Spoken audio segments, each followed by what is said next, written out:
pledge allegiance to the flag of the United States of America and to the republic for which it stands, one nation, under God, indivisible, with liberty and justice for all. So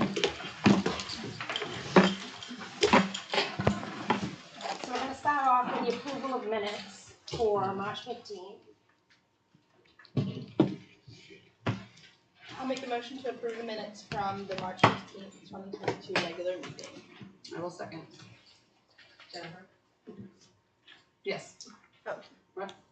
So Yeah, we got a I second. motion, any discussion, and then we're not doing online voting. Does everybody Okay. know that? Oh, no. So when we met with the School Board Association, one of their reminders was that was great during COVID because you were largely virtual, but when you're in public, the public should have the opportunity to see how you vote, not just hear it read out.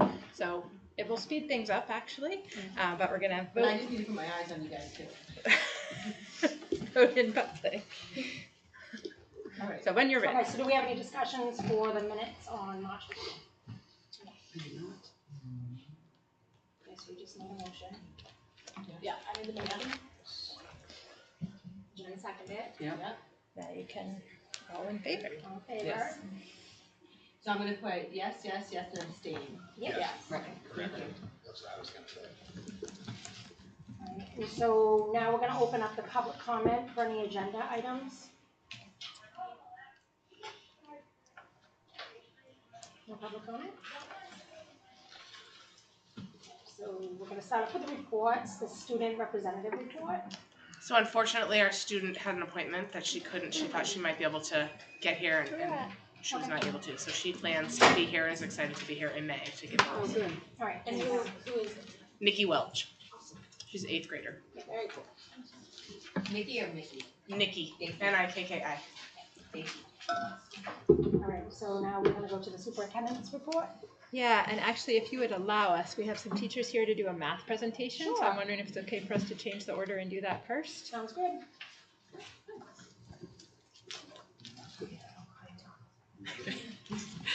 Thank you, everybody. Keep this brief for tonight because I know we have a long agenda and lots of things to move through. But we were asked to do a math program update just because we have had so much going on in our math program over the last 3 years that I thought would be a good opportunity to just keep everyone informed of some of the things that we've been working on. We're going to go back in time. I know that's painful for some of us with COVID. Going back a couple of years, the SAU had a math program review that really looked at all of the sending schools up into Winnicott. And from that program review, it was decided that Seabrook would look more carefully at our math programming from K to 8.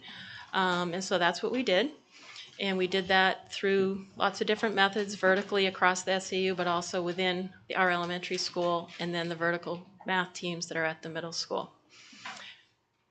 We went remote in March of that year, so that kind of interrupted a little bit of the collaboration that could have happened with math teams in the spring, but nevertheless, we were able to do an audit of all the math materials, of the programming.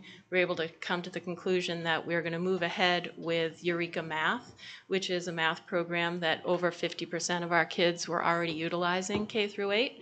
So we decided just to really implement that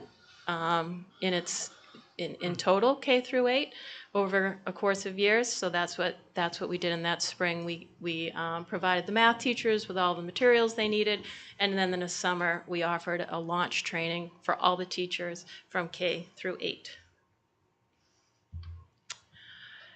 Then we went into our COVID year, which I just want to compliment the teachers, elementary and middle, for just continuing the academic work with students, whether or not they were remote, whether they were here, whether they were half-time, whether they were whatever configuration throughout the year. There was a lot thrown at teachers, and the math team just continued forward with our Eureka curriculum, learning, growing, using PD time, using resources. One of the things that we did for that year is purchase something called Zern, which is a digital license that accompanies the Eureka Math. And so that Zern was able to kind of complement the students' learning throughout throughout that kind of hybrid situation we had. And then the other thing that we did is we purchased digital videos, professional development videos for the math teachers. So they were student facing and they were also professional development for teachers to watch how to teach the Eureka Math program. So they had those for the whole year and used those in whatever way, lots of different ways to use those.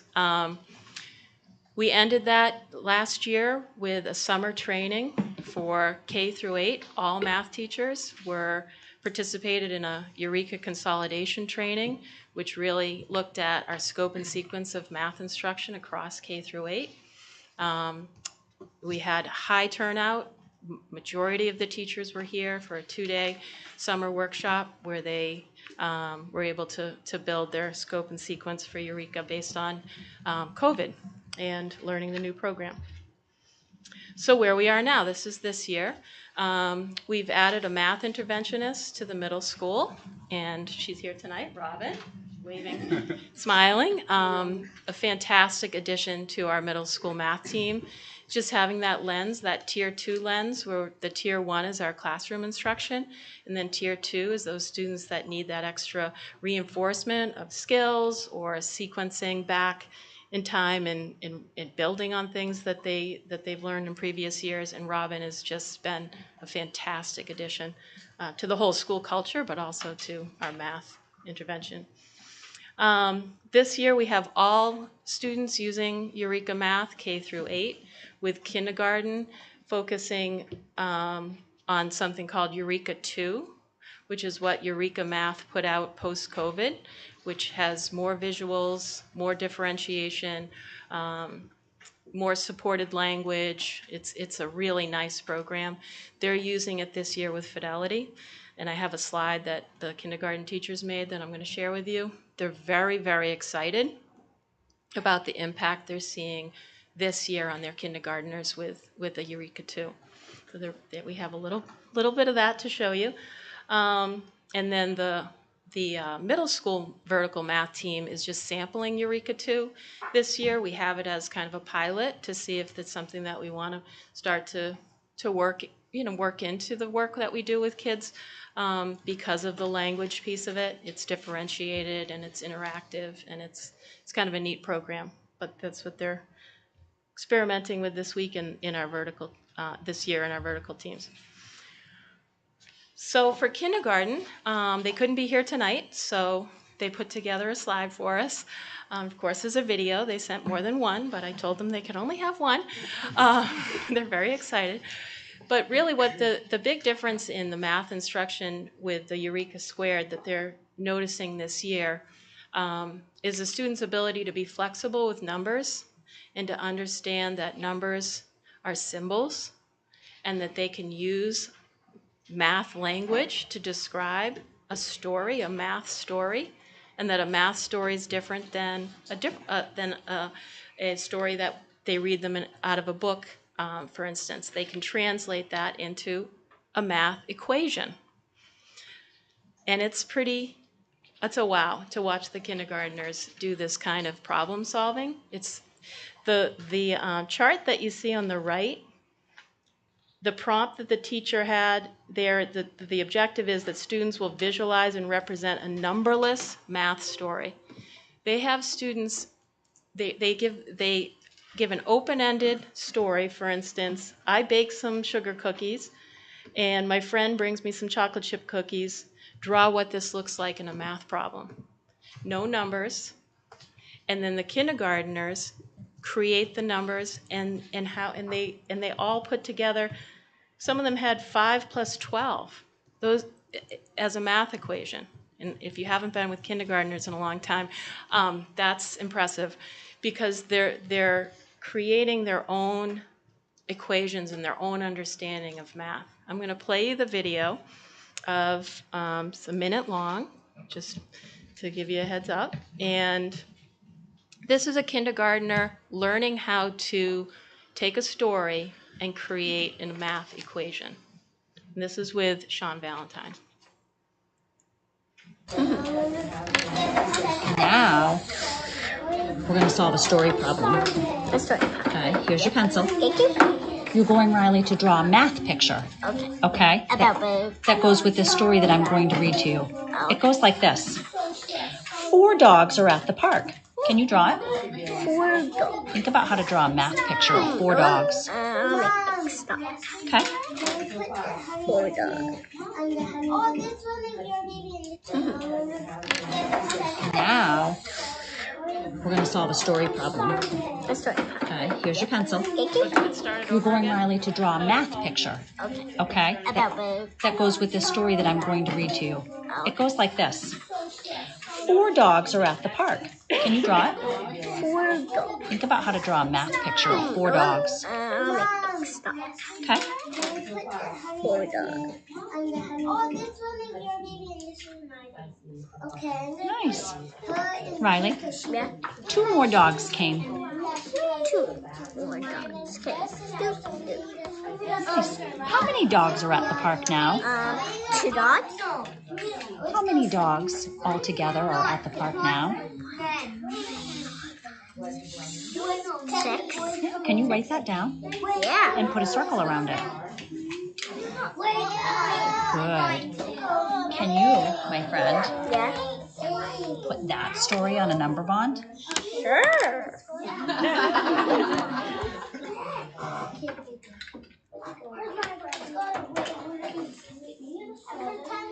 There's your total. What goes here? Look at your story. 2.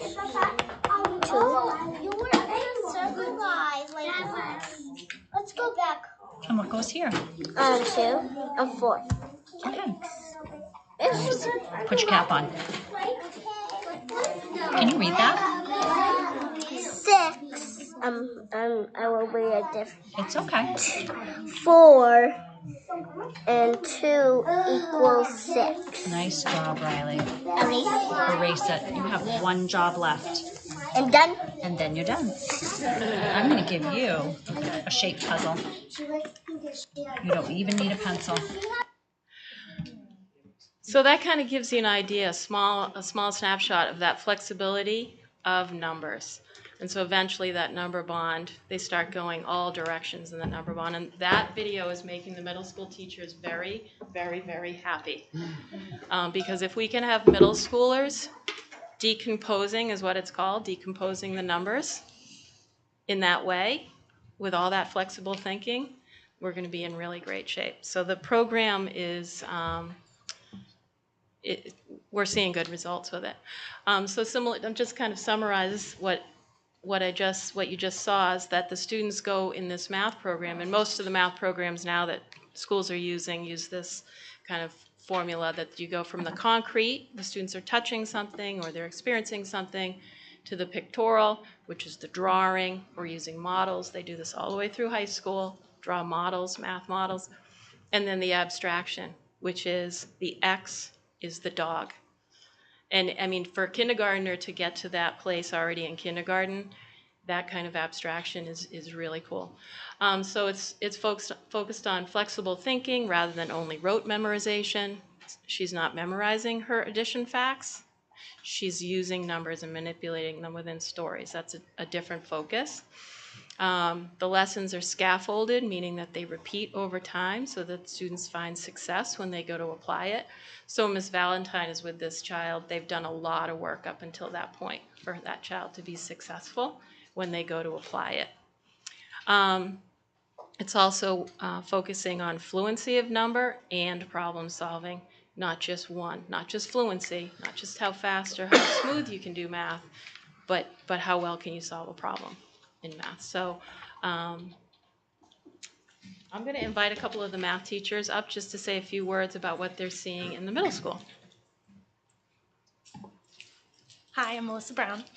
I'm just here to emphasize what Lauren was saying, and I'm really excited to get the elementary school kids that have been, having this program for more and more years up into 5th grade. But since we've implemented this program K-8, I've definitely seen an increase in their foundational knowledge, some independence, confidence, and definitely some number sense in my 5th graders. So. Good afternoon, I'm Josh Felch.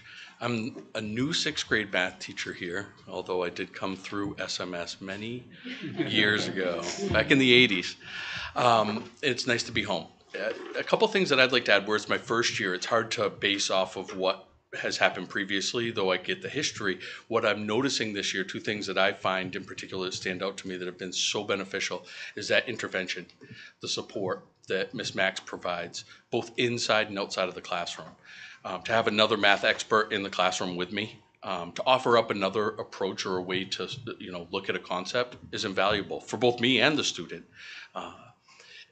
Also, for the interventionist in the tier 2 approach, when she works with a small group of students, that too has been great. To see those students that don't have the confidence in math, sitting in my classroom, now raising their hand, holding their head up a little higher, I noticed that, and it's invaluable. That's been really beneficial. The other part that I'd like to speak to that has been awesome this year, and to be a part of, is our vertical team meetings. Once a week, the 5th, 6th, 7th, 8th grade math teachers, as well as the math interventionist and Lauren DeConstant, we all meet for a period of the day, and we kind of go through what are the, how's the program working. It's awesome to just have that time to bounce the ideas off of one another. What's working? What questions do we have? And actually, just a couple weeks ago, Lauren arranged for us to have a Zoom meeting with the company so we could just reach out and just directly get answers to our questions to just better implement the program. So it's a couple things that I had as highlights. Thank you. Okay. And where we're going next year. So we're going to keep moving forward with adding at the elementary that vertical team time. And in addition to our, we call them PLCs, but those are kind of your grade level time, we're going to add a vertical time so that people can talk about math K through 4. We're going to continue that implementation and supporting teachers with Eureka Math in both schools. We're going to add an element of instructional coaching where teachers can support each other in their classrooms, similar to what Josh was saying, but then get into each other's classrooms to support each other. And then at the elementary, we're going to add 2 math interventionists to the elementary intervention program, and I hopefully, I know we'll see similar benefits to what we saw in the middle school. Questions? Can't beat those faces. I do have under here, I think. Oh, maybe I don't. These are. This is Lori McCullough's classroom, which offered us the pictures of first graders doing math. And then the 7th grade is Hannah Stone's classroom. You saw those pictures. And then Sean Valentine had the video from her class. So thank those teachers for offering that, and also thank the middle school teachers for taking the time to speak to you. Because it is a team. And the teachers are doing the work every day with your kids and learning together with the program, and we kind of believe in the results. So it's exciting to see that happen for kids. Does anybody have questions? All right, thank you. Thank you. I have heard a lot of really good things about Miss Max. Well, parents. So. Do you want to say? I want to say thank you for recognizing and realizing that there is a need to have a support system for the kids in the school. It offers them a small classroom where anything goes, where I don't think they'd be as willing to offer what they might not know yet in math. I wish sometimes there was a little bit more of me. 4 grades is a lot to try to do a pull-out, but I also do push in. And it speaks volumes for the teachers in this building for just allowing me to go in there. And sometimes I co-teach. Sometimes Josh will say to me, it's all yours today, which gives him an opportunity to bounce off ideas that he sees me doing. So I see the program going in great places, and I thank you for your support and allowing me to be here. And there's always room for more of me, so just let me know where we can find more wiggle room. Yeah, there's so if that ever multiplies, let me know. But thank you again. Thank you. Thank you. Thank you. Thanks.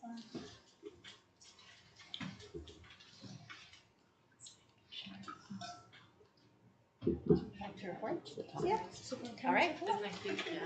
So I started by just capturing some of the key bills that we talked about at the legislative roundtable.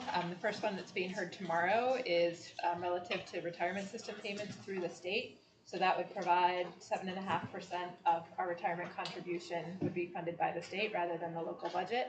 So if you haven't weighed in on that bill, it's not too late. The directions are in the School Board Association emails, and you can still let your voice be heard. HB 1661 is about transportation and tuition for CTEs, but really the big implication for us is creating a common calendar across all the sending schools to the Seacoast School of Technology. Recognizing how difficult it is to have a common calendar within SAU 21.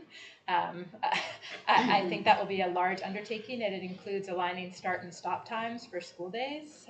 While that's really a Winnicott effect, it obviously has a ripple effect for the K-8 schools in SAU 21 as well.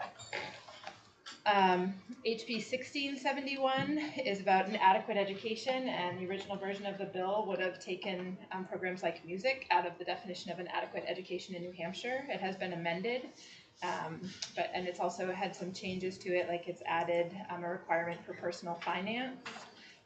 That bill was heard today, and I actually do not know the outcome of that as of yet, but I'm sure I will find out.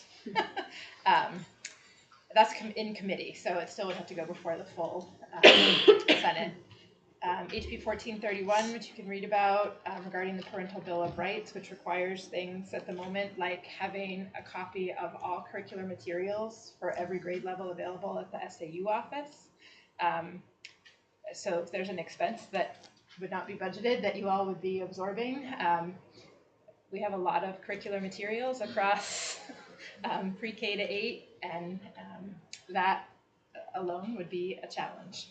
HB 1513 and Senate Bill 394 are two similar bills, again, mostly impacting Winnicott, but they both pertain to special education services for students, whether it's until their 22nd birthday or until the end of the school year in which they turn 21.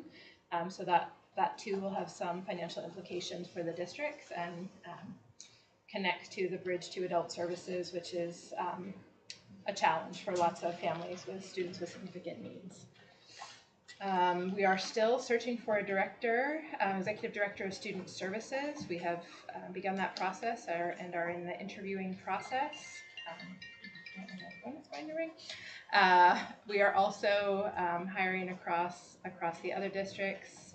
Tonight we'll talk about an assistant principal at the elementary school, and at the middle school we had 2 finalists here on Friday for the principal position, and we aren't quite ready to make a nomination yet, but we will likely be trying to have a special meeting prior to vacation to appoint a principal. That's it for me. Okay. Thank you. All right, so the curriculum, instruction, and assessment report. Sure, thanks. I'll keep it brief. First of all, hats off to Lauren, teachers. Thank you so much. It's fun to be on the planning side and then see boots on the ground actually doing the work. Good job. Thanks to Ms. Sherburne, Ms. Morrill for the Crimson House murder. Oh, yeah, so good. They did great. It was so much fun. And, Thanks for coming. Of course. Thank you. thanks to Ms. Kaiser for allowing my 7-year-old to wriggle and kick throughout the entire performance. I'm used to it. Okay. Just 3 things on my report. One is Portrait of a Learner. That's the strategic planning process for SAU 21. We've actually had a number of meetings throughout the school year with a team across SAU team. We are presenting for faculty meetings in this month and next month. For the joint board, you can expect a presentation from me on the 24th. So we'll give you an overview of what we're going to do and why we're going to do it. Second is Safety and Security Task Force. We did have our meeting. Boy, it's been 2 years since we were able to meet face to face. We met at SAU 90. Emergency responders from all of our districts showed up. And it's good to get the group back together and start having those safety conversations. And I promise to keep you updated as we move forward with that. And last but not least, teacher recertification. How are we doing? Seabrook is, we're all in the 80s. in terms of percent. It's not competency-based, by the way, but we will all hit our targets, I promise, by April 15th, which is the deadline for SAU 21. It's just my job to report on it. And that's it. Thank you. Thank you. All right, so student service report, please. Thank you. I'll just highlight, you have my report attached, I'll just highlight a couple pieces. First, directors are attending the annual law conference this Friday. That's going to focus on the intersection of IDEA and 504 as we exit COVID. In addition, how the mental health crisis is impacting students and how we can deliver services, or we're having challenges delivering services when students are having trouble attending school. Also, I want to give a large kudos shout out to Seabrook for first the ESOL on-site assessment passed with flying colors. Nice. So it was determined that the school provides all necessary documentation and is in compliance with all assessment monitoring and test security requirements for English as a second or other language. Also, kind of in between my reports, I have to say that we also passed the special education compliance monitoring process. That was a 2-year-long process. That was wrapped up just a few weeks ago. It's not in here, but so that was a lot of work, and they did a great job. So thank you. All right, so the Seabrook Elementary School principal report. Great. Some quick recognitions. Chris and Stacy Small, if you saw us on WMUR, had a great kind of third and fourth grade combination maple sugaring in the front of the school. So all the trees in the front of the schools we tapped, and I have all kinds of maple syrup left over in my office. And so our speech and language pathologist, Brittany Kraft, had reached out to Susie Sweets from Seabrook, the ice cream store. Yeah. And give all the kids a scoop of ice cream so they could put maple syrup on top of it. I'd never heard of that before, but that's what they're... Yeah. Sugar on top of sugar? Yep. Sounds good to me. We'll send them home. We'll do it right at the end.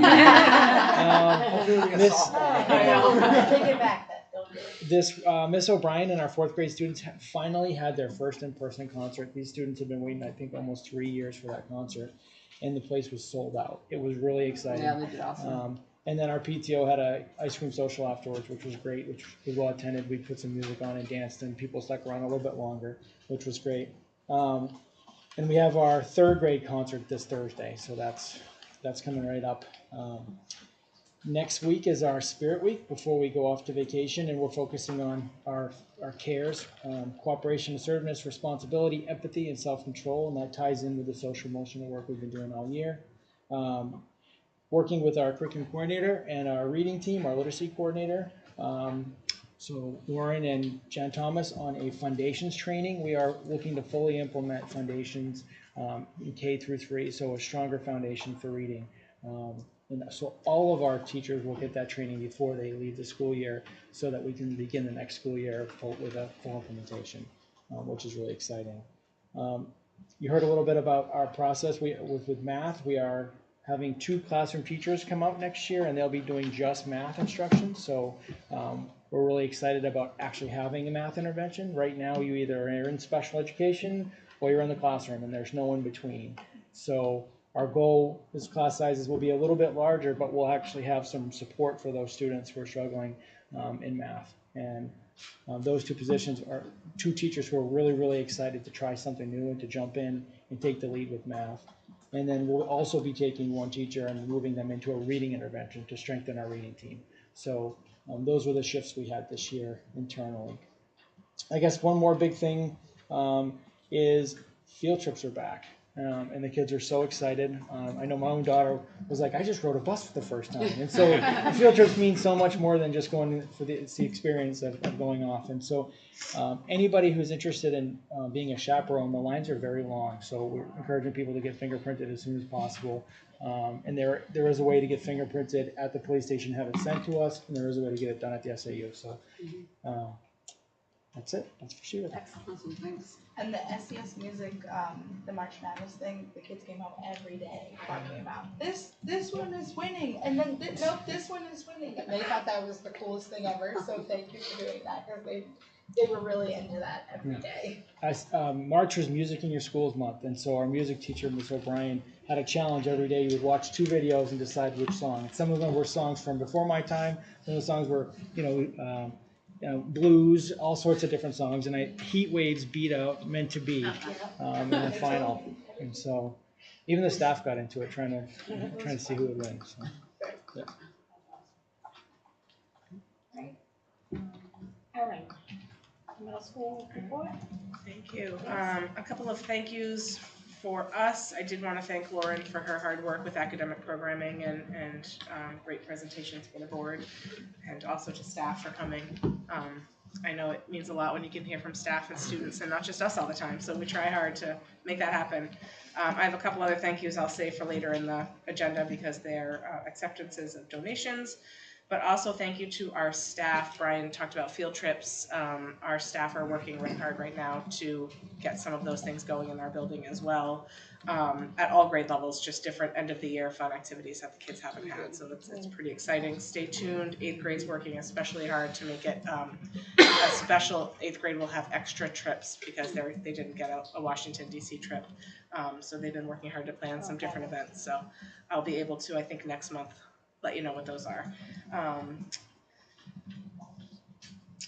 Our programs, our youth to youth kiddos went down into kindergarten and 1st grade and performed a play called Samantha Skunk, which is teaching kids the dangers of prescription medicine and teaching them not to take things that aren't given to them. And they do a great job. So I threw some pictures in there. It was fun to watch them do that, and it's interactive. The kids really get into it.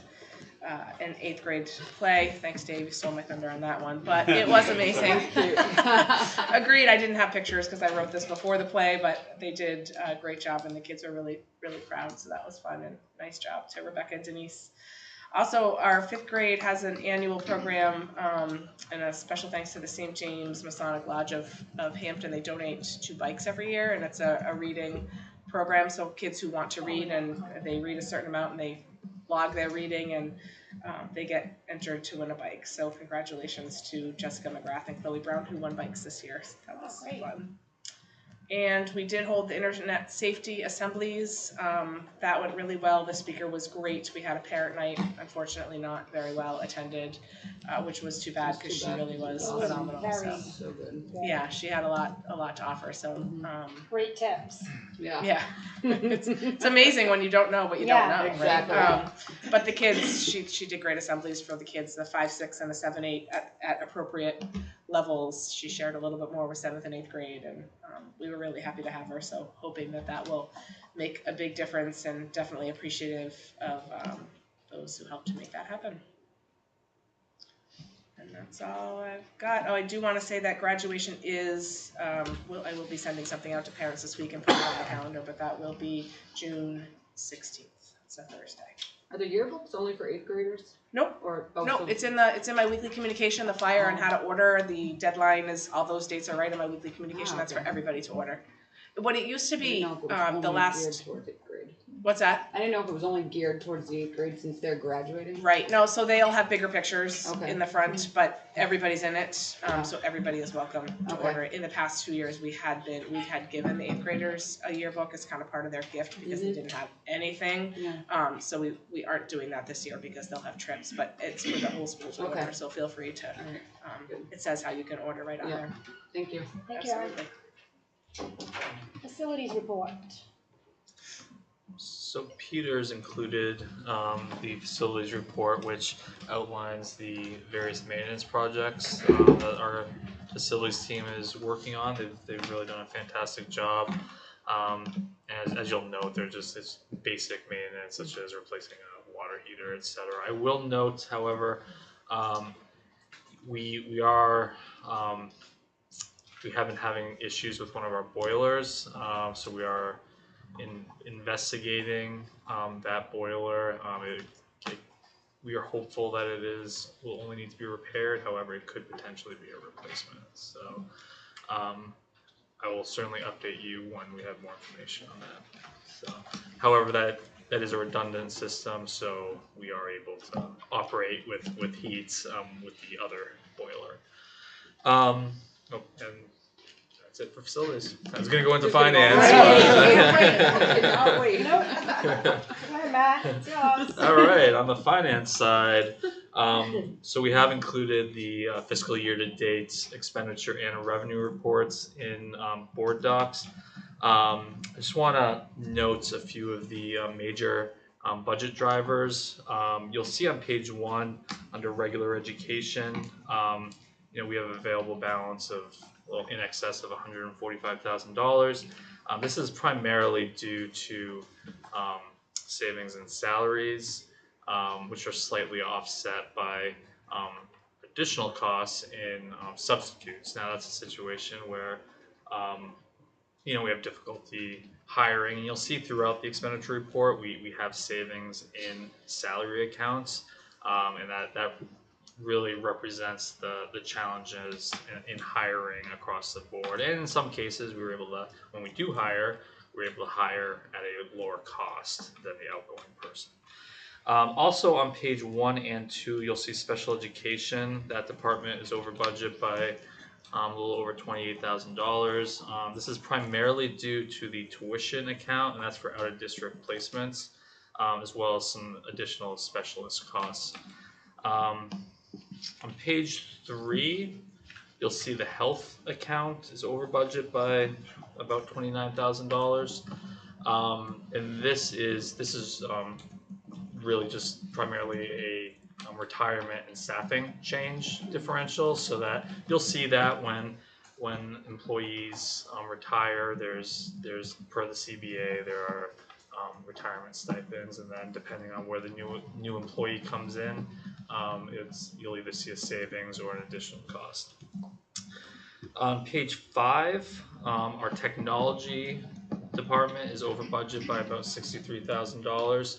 I think I noted this in prior meetings, but this is not a real overage. We had purchased Chromebooks, and we will be receiving reimbursement through the E-rate federal reimbursement program, which we applied for and received a grant. So that will likely not occur. We won't be receiving those Chromebooks until June, so you likely won't see that represented in an expenditure report until we have audited financials. They'll come in after the next fiscal year. But that is not a deficit, is the bottom line. Also on page 5, you'll see under contracted services, we're over budget by about $37,000. As you recall, the board approved expanding the SAS program via operating budget funds to in the elementary school, so that's that additional cost. On page 10 is our benefits. So there's a rather substantial available balance in excess of $300,000 in benefits, and that's really reflects the savings that we've seen in salaries, so that we have corresponding savings in retirement and health and dental and FICA, all those accounts. So overall, we are tracking well. We have approximately $400,000 in available funds on the expenditure side. Now on the revenue side, switching gears, typically revenue isn't as exciting as expenditures because most of our revenue is tax revenues, the property tax assessment that we receive from the town of Seabrook. However, there are other revenue sources that includes Medicaid reimbursement, special education aid, any sort of donations that we receive. So we report to the state, to the Department of Revenue in the fall, what our estimated revenues are going to be. So if we receive revenue in excess of that estimate, then that hits our bottom line as a positive. So in this case, we had 2 unexpected revenue sources. One, I think I've mentioned in the past, was our health insurance refund that we received through Health Trust. Approximately $124,000 that we received from Health Trust, and employees also received their portion, I will note. This is actually the second year that we've received a refund, and would not be surprised if we receive a refund next year. That's based on an 18-month claims history, and we have not seen that claims or that usage increase over the last 2 years due to the pandemic. And then the other area where we have some unanticipated revenue is special education aid. I will note we could potentially have received less Medicaid revenue than we anticipated. However, it's a nominal amount where it won't affect our bottom line. So all told, it's a little over $100,000 that we will see on the revenue side. So a total of $500,000 of available balance as of today. Now, keep in mind we have 2.5 more months in the fiscal year. Fiscal year closes June 30th. So any unexpected costs, any costs that weren't encumbered will be reflected, on the expenditure side as we proceed through the year. So, but all told, Brian, Aaron, and the team have done a really nice job in managing the budget, and we're in good shape for year end. So, I'd be happy to answer any questions that you may have. So I have a question. The preschool bus, did we cut the preschool buses because of the budget? No, right? There was a letter we did. Part of the default budget conversation last month was about. Was it about the preschool buses? Because I didn't recall that it was the preschool buses. So we didn't actually cut a bus. We had added a bus in the budget for next year. Okay. And then we went back to our one bus that we've been operating for the last number of years. Okay, so we do have a preschool bus now. We have a single preschool bus, and we are required to provide transportation for our special education students as part of the preschool program. And then based on how many our enrollment, we will offer transportation to to the first come first serve basis for our other preschool students. And then if that exceeds capacity, then it's parents will need to transport their students. Because the newsletter, people were questioning because it stated that it's for the special ed, but there'll be no more preschool transportation starting next year. Special education we're required to provide, and we will transport as many of the other preschool students, which we have been able to do in previous years, but we can't guarantee it based on enrollment. So we want to be very transparent with the community so that they're aware that should the special education enrollment increase, that could affect the other preschool students. That makes sense. That is not how I read it. Right. Either. Me So neither. that's good to know though, Yeah, because I think there was it's a lot of good to concerns. assume the worst. And Brian, you can Like, well, it's not Yeah. that, and then. So in our communications, we've been sharing that based on the enrollment that we're predicting, we're asking families to, based on our enrollment, it probably will not be open for long if it's open at all. Yeah. So in preparation for that, we're asking everybody to plan for it. Because they're 14 passenger buses, and the need for transportation, I don't think, is going away. So. Is it out of the question to add another bus? Is that not even? Well, it was available? the default budget that passed, right? Because your proposed budget was defeated by voters. We had to go to default, and so that was nice to have, not a necessary to have, and so it's not included at present. Yeah, our proposed budget had a second bus. Unfortunately, it failed.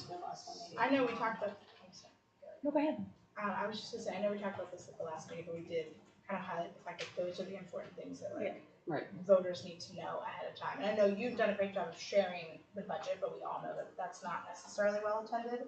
So it would be great if we could share those extra things, because those are things that now everybody's like, well, how am I gonna get my kid to school? And it's like, well, if you would have maybe looked at that or known that ahead of time, then maybe those things would have passed. Again, I can't, obviously I we think can't this year guarantee was that. difficult with the inflation, with everything, and people just went to the polls thinking directly of their wallet, not really thinking of what the actual benefits of the proposed budget were gonna be. But if we can get that kind of stuff out well ahead of time, like, listen, this is what's in the budget. It will provide you an extra bus, it'll get you the things that you're gonna need. It'll be probably more beneficial to get it out early. Is that gonna make drop off and pick up even worse? Because it's kind of crazy now, right? Well, it's definitely busy over there, and so I think we'll look at a traffic pattern that's different based on our how many students we dropped off. We have restriped it with the intentions of kind of changing the way that drop off happens to make it more like it is at the front of the building during morning drop off and morning pickup.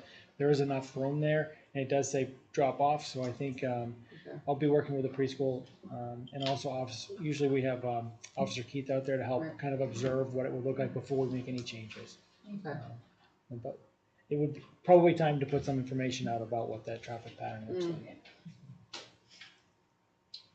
Okay. Any questions, anyone else? No? Okay. Thank you. All right, continuing business. All right, so the school board committee appointments? Right, so Forrest isn't here, so I don't know whether you wanted, we didn't do it at the last meeting because Patrick wasn't able to be here. Right. Forrest isn't able to be here today, so I don't know if you want to wait. Operations and policy, I can say do not, and negotiations do not meet prior to your next meeting. Matt, I'm not sure about budget committee. I'm on the operations committee. I said, do we keep the Remember same I maybe? took for that one. now? Okay. I said I'm keeping that. At least for now, yeah, I mean, for now, and then we talk about it. I think, as long as there's nothing that's affected currently, I mean, budget committee, we don't, we meet 7,000 times in the fall, so I feel like In some You wanna towns, stay on they that meet committee? more outside of the season. Yeah, we If somebody needs me to fill in on any of the committees that are coming up, we can wait for Forrest. I know I've expressed interest in facilities and for policy, so if we need somebody to volunteer to step up for those, I'd be willing to throw my name in the ring there. Okay. So then we can keep that in mind, is that okay if we keep that in mind for, if we do it officially at the next meeting, but if anything comes up. Yeah, we can do that. If there's anything. Yep. Then we can reach out. Okay. And see if we can do it. Okay. All right, so that brings us to the COVID update. No real update. We've had some cases, but no real update to speak of. All right. That's good news. Outdoor space update. So I'm working with Peter in the facilities department. We've identified the locations for our outdoor pavilions, our outdoor classrooms. And Peter is working with the SAU office to go out to bid so that we can put those out to make sure that we're not too close to the marsh and make sure that we're doing things the right way. This week, we connected, the elementary school, middle school connected with the Piscataqua Region's Estuary Partnership, which is a group that I worked with in a previous district. And we've set up a meeting for for right after vacation with New Hampshire Sea Grant, Coastal Research Volunteers, Seabrook and Hamptons Estuary Alliance, the Piscataqua Region Estuary Partnership, UNH, and the White Pines Program to look at how are we going to not just install outdoor classrooms, but how are we going to make this a full experience for our community.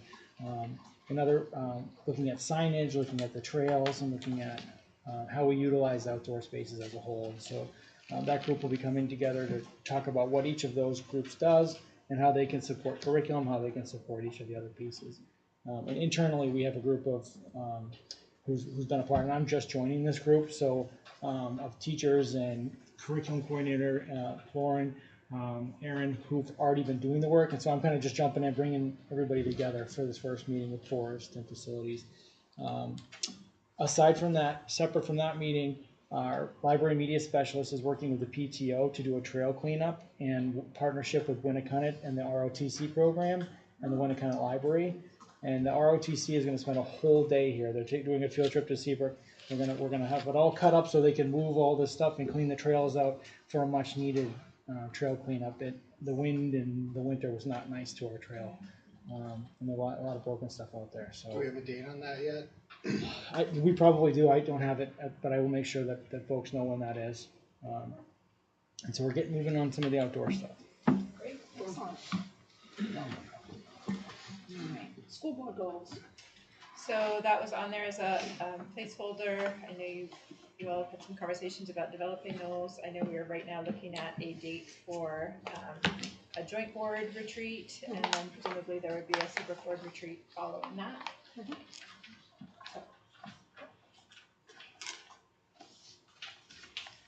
Math program update. We just did that. Yep, we did. Policies, the first reading. Happy to speak to that. Okay, thank you. We have, I think, 29, if memory serves, policies. For those of you who are newer to the board, the policy committee has been working across the SAU for the last several years to align and review and update policies. You have essentially finished getting through some of the required policies, but you've just sort of moved into the recommended policies. You finished section A, which is maybe 3 or 4 policies, and now you're in section B. We've done the first half of section B, so this is primarily the second half of section B. So you'll see a number of policies, and B policies are essentially about the work of the board.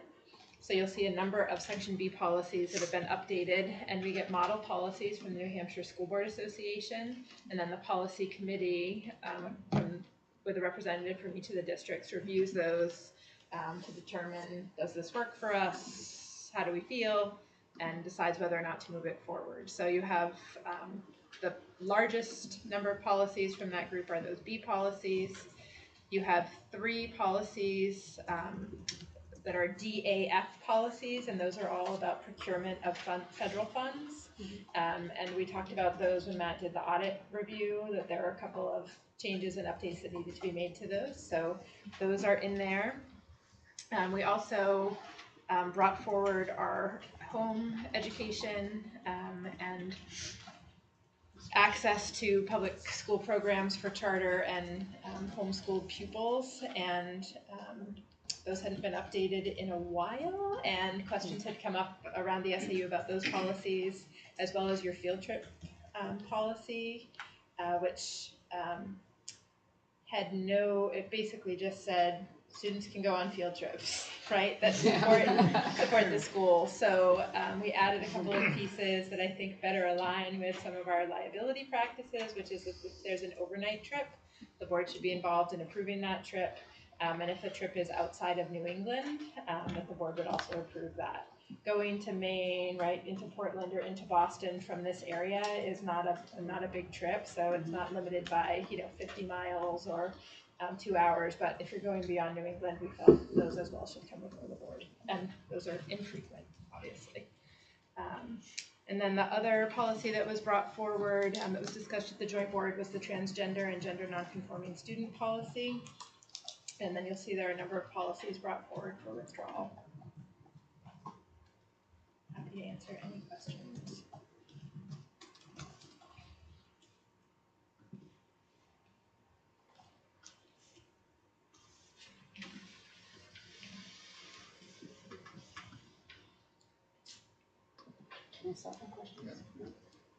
So now I want to discuss the last day of school. Yes, so we are proposing that Friday, June 17th, be the last day of school for students in Seabrook. We had 3 snow days, so that would be making up one of those for students. We still meet the hours requirements for the state by making up just that one day for students. Staff would still report the Monday and Tuesday of the following week to fulfill their contractual pieces. Would that be a half day the last day? It would, yeah. And the kids are already talking about that day. I'm sure they are. I'm sure they are. But we certainly could bring them back on a Monday, Yeah. but it just seems Let's do it. attendance would be low and not great benefits. So do it. It's a Yes, Monday. please. All right, so we need to make a motion. Is it to approve the last day of school? Yes. Okay. So approve Friday, June 17th. I have to type in the actual wording of the motion, so. I make a motion to accept June 17th as the last day of the school year.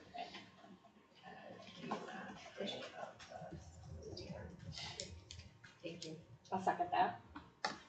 Okay, so Patrick first. And Kelly. Kelly. Okay. Thank you. Okay. Mark it unanimous. Yes. All right. So now we're gonna do the acceptance of the gift, citizens organization to raise education PTO. So that donation is $1,000 for field trips for 6th grade. PTO does generously donate to each grade level for field trips, so that's that first one. Brian and I both have additional donations that we were hoping you could also approve, and mine is the $1,000 this year going to the PE teacher. It's their annual donation to a Unified Arts. And we have 1,000 for the art room.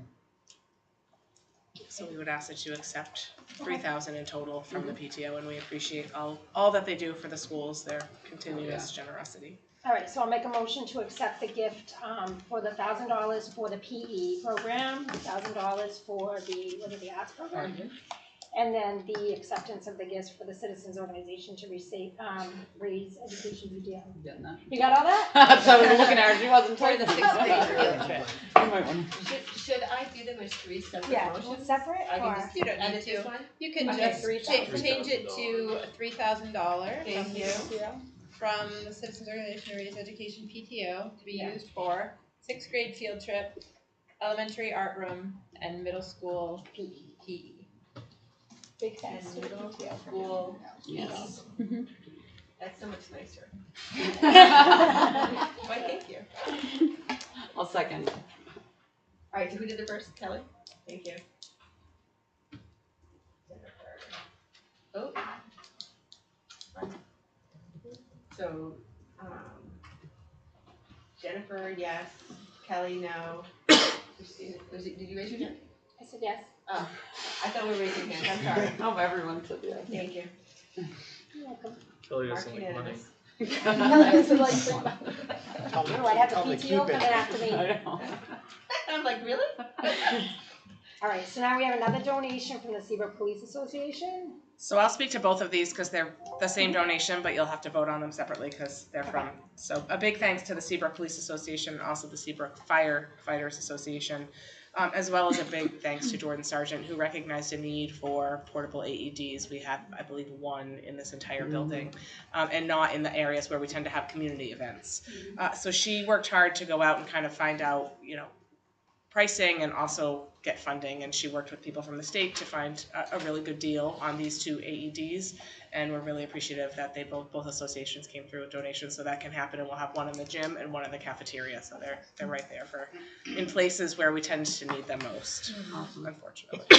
So will that make 3 AEDs total, since you said you already had one So AED? we have one in our lobby, and do you have one in your lobby? I think we just have Is it just the one in ours? So that would be 3 total for the whole 2 buildings, yeah. No. Yeah. It's Under the same. okay. That's Good. hard to find. We'll find. All right. So do you need 2 motions? Yep, so, someone wants to make a motion to accept the, Seabrook Police Association donation? So I'll make a motion to accept a donation of $1942.58 to purchase 2 AED packages, 1 portable and 1 fixed, to be placed in the school cafeteria. Vote? Patrick second. Yeah, I got that. And then, a motion to accept the Firefighters Association donation for the 1942.58. I'll make that motion. Do you need me to say it out or you good? That's fine. It's written right there. So moved. Okay. Got it. Vote. Vote. Thank you. Mark unanimous. Thank you, Jordan. Yes. Now, the group net metering agreement. Thank you. In recent years, we've seen an increase in legislation in regard to renewable energy. So recently, one such piece of legislation was the allowance of group net metering for municipalities, schools, and similar organizations in the state of New Hampshire. So you, I'm sure, are familiar with net metering at the residential level. So what that is if you have solar panels on your house and you generate more electricity than what you need, you can essentially sell that electricity back to the grid, to the utilities. So what group net metering is it allows these organizations within the state to combine and work with a renewable energy source. And in this case, New Hampshire has hydro electricity. So what we are proposing is to join a group net metering agreement with Briar Hydro. And what this will allow us to do is essentially utilize our credits and then receive the revenue for our associated energy use. So this won't affect our supplier. We still negotiate out and bid out our actual energy supply. This is really just the credit for our usage. And as such, based on current rates and usage, it'd be almost just under $11,000 that we receive on an annual basis in revenue. I will note, however, that if we were to enter this agreement, it would preclude us from doing any type of energy generation net metering here on our own. So if we wanted to put solar panels up or do a wind farm, we would not be allowed to do the net metering because we're using those credits with the hydro. So this agreement is a 5-year agreement, so it allows us flexibility if we were interested in pursuing some other type of net metering opportunity. We could plan for it within that time frame. However, I do want you to be aware that this, by entering into this agreement, we would not be able to, utilize net metering elsewhere. We feel that this is a prudent and a nice opportunity to receive a little revenue, and leaves us open to, look at other opportunities in the future. So we are asking the board for approval, and just so you're aware, this is offered only through Unitil. So we are entering or proposing to enter this agreement with our 4 of the school districts within SAU 21. So that's Winnicott, Seabrook, Northampton, and Southampton. Hampton Falls and Southampton. Northampton is an Eversource company, so they are not eligible. So have the other schools voted on this? Only Or are they one so doing it? far. Yeah. Yeah. Yeah, and they have agreed to do that. Southampton voted to proceed. Hampton Falls is this evening, and Winnicott is tomorrow. I would have to assume if we were gonna ever decide to do solar panels or something that we can utilize this on ourselves, this would be a couple of year project. Typically, Anyway, to get the approval, the zoning and all of that, we're looking probably at least 3 years out, so. There's currently, it's a difficult financial case to be made for solar currently from a return standpoint. There's obviously the environmental case. So that, hopefully, maybe down the road there are other incentives to put in our own energy creation, like whether it's solar or wind or whatever. But currently it doesn't make a whole lot of sense from a financial standpoint to do it ourselves anyway. But yes, you're absolutely right. It would take a number of years to get it. This isn't an overnight thing. If they're gonna put some solar panels up, then we can net meter ourselves, so. Do they install something? Like, I don't know. I'm not getting what net metering is. So Briar Hydro generates electricity. And so essentially we're giving them our credits for our energy usage. Mm-hmm. So we're not actually giving them anything. It's just it's our usage goes into the grid through their generation. Okay. So it's a relatively new law of the state of New Hampshire, because obviously we don't own the dam. We're not creating it, but they're allowing that as a revenue source for us. We need a motion on it? Or do you? Yeah. So, We do need a motion, right? yes. Make a motion to approve the GNM Briar contract. for the 5-year term. Is that, yep, so, Matt, That works. I mean, there is a motion actually. there is? Yeah, I it's missed fine. that? It's so Oh, I'm sorry, I had motion to scrolled down approve too the far. contract with Briar Hydro Associates to enter into a group net metering agreement. So if you're okay with that, that way she doesn't have to Yes, rewrite it. it's already there. I'll second it. All in favor? Mark, you need it. All right, nominations.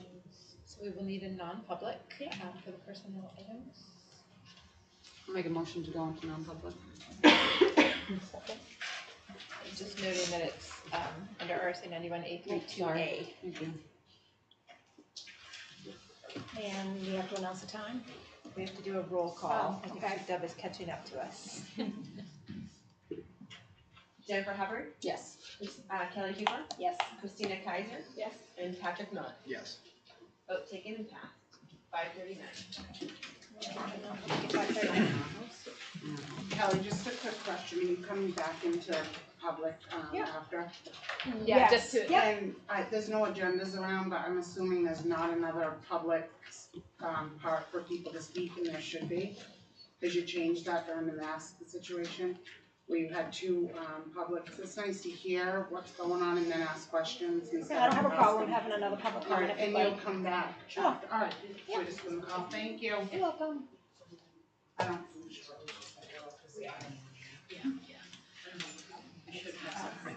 Yeah, we used to print it out. Online.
If it kicks you out. Yeah, it did. All right, Sorry. To the home page. All right, there we go.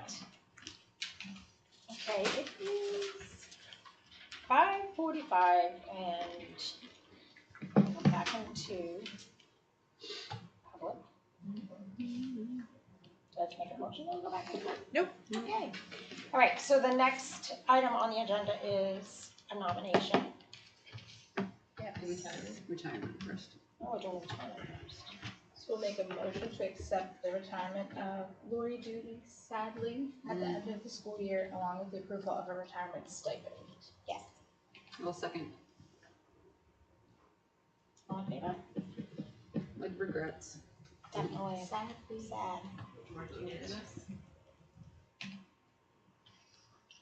my computer did not work. All right, so then the nomination. I make a motion to accept the superintendent's nomination for the What's the name? Lisa Brown. Lisa Brown as of. The elementary assistant principal as of July 1, 22. Thank you. Assistant principal? Well, second. All right, so Patrick and Jennifer. Yep. Aye. Mark unanimous? Me too, I had to scroll down. All right, I'm not, it wasn't just me. Do you want to announce upcoming meetings? Yeah, before so you I'll get do to the upcoming meetings and then we'll, do a public comment. I should put it down a lot. That's okay. I know I am. Okay, so future meetings, Seabrook has a school board meeting on Tuesday, May 10th at 4:30. SAU 21 Operations Committee meeting is Wednesday, May 11th at 6 o'clock. And the SAU 21 Joint Board meeting is Tuesday, May 24th at 6 o'clock. Now I will open it up for public comment. Okay, Maria. Okay. So, hi everybody, Maria Brown, resident, grandparent, a lot of kids here. But I just have a few questions and I'm sorry and thank you for adding this at the end because I like to listen to be able to ask questions instead of just kind of think, okay, what's my question? So I just, following up on the preschool bus, back many years ago, our town voted and financially supported kindergarten and preschool before anybody else was even doing it. I mean, we were kind of the leaders. So as far as money for that bus, I would like to know, if you could, for the next meeting, what is it to add that second additional bus? Okay. We know a lot of parents struggle, whether it's work-related or financial, so I think it would be difficult for them to bring kids to school and get pickup, and I really would like to see the kids in school and not be because of a bus that we can't do that. So, and I realize that we have a default budget, but we add money and we give money to things that we believe in that are going to help kids even when we don't have it in the budget. And I really don't see the taxpayers saying this is terrible to do. So for the next meeting, I was wondering if you could have the cost of a second bus, and I asked that for a lot of parents that couldn't be here tonight. So that, and then board goals. I looked at your goals for a few years now, and back in 2016, we had a goal that spoke about bullying, behavior, school safety, and as a board, we made plans of how we wanted to see those goals reached, I guess, met. And one of the things we used for the middle school was the Youth Risk Behavior Survey. We use it at the high school too. And it is full of information. Not even sure if you do that anymore. Less used to be the big, push on that because it was really big information and it helps. And then the school board meetings for a way to connect with the community. And I think, Kelly, you had said you'd kind of help with that the last time. Oh, for Channel 22? Yeah, 22? it's been since August. They've been sent over. Okay. I don't know when the last one was, but I do know August. I can, all right. Can you follow up? Just, Channel 22, yeah. and the reason I ask is because we're back into the regular Yeah, they swing have to now. be received by the school board, they, you know what I mean, so even if, Yep, I don't even think I could send it over, I think it has to be. yeah, I don't But know I'll- if, we'll look into that. Okay, yeah, that would be So I'll really, just give really Dan, good. maybe he just, you know, is, I will. Yeah, because I think that, you know, it's not the end all say all, but it's a nice way to really let people know, what are we doing here? You know, how are Yeah. things going? Because some people don't YouTube. Older people like to sit home and watch it. So it's just a suggestion. And, you know, good luck. And I'll be here at the next meeting and hope to get a better update on the preschool bus because we definitely could use it. Sure. I would just note the youth risk behavior survey is something that has been provided. It currently, there's currently legislation proposed that would change the way that's been done. Historically, it's a federal survey. The data is not identified with any individual students. It just gives sort of general data about students engaging in risky behaviors like tobacco use, sex, drinking, vaping, online behavior. There are a number of areas in which it provides feedback, and currently parents can opt their children out of that survey. The legislation proposed would require parents to opt their children into that survey, which would mean we have to get a form back from every parent allowing their child to participate, which likely would result in a greatly reduced participation. It would also require every year that a board adopt the survey and agree to administer it in their school. So I'm not sure where that legislation will land, but it could have significant impact for administering that survey in the future. But it does provide great data at a school and regional level as well, and it's used in many cases for us as evidence for applications for grants and supporting some of the goals for the school and bringing in additional resources to support children. So, yep. All right, do we have any more questions? Motion to adjourn? I'll second. All in favor?